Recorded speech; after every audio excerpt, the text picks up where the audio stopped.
Remove the fender trims, starting with the driver front one. Work your way around the fender in jerking motions, pulling it straight back toward you, not up or down.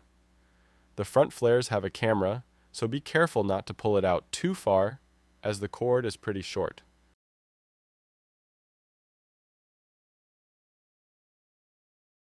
Squeeze the clip to remove it.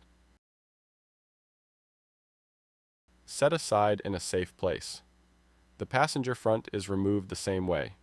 Go to the driver rear trim next. This one is in two pieces on either side of the charge port. Remove it the same way as the front. Check to make sure the clips are still in the flares. If not, find them in the fender or on the floor if they fell out and put them back.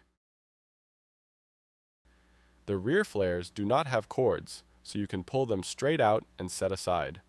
The passenger rear flare is removed the same way, but this one is one piece instead of two.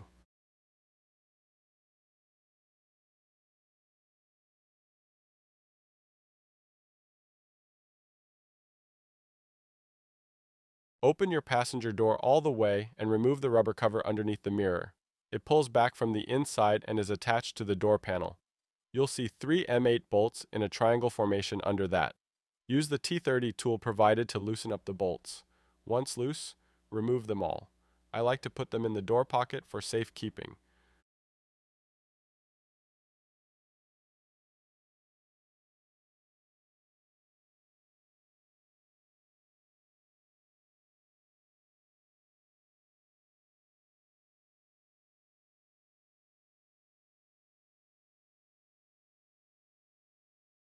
Once those are out, look below that area with the bolts, and you'll see a clip.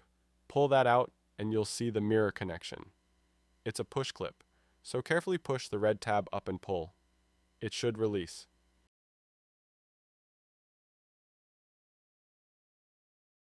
Now you can remove the mirror by pulling straight up. There are a couple clips that it's held by, so you'll hear it snap when you pull it up. Do the same for the other side.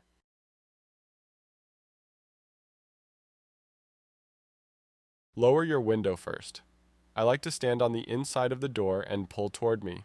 Work your way down the seal, removing it little by little until the seal comes off. Don't pull from only one side and bend it.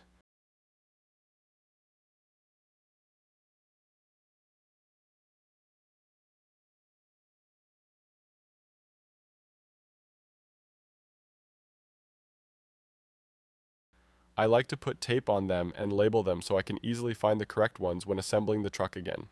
Carefully close your doors now that the seals are off, since the windows will be a little looser.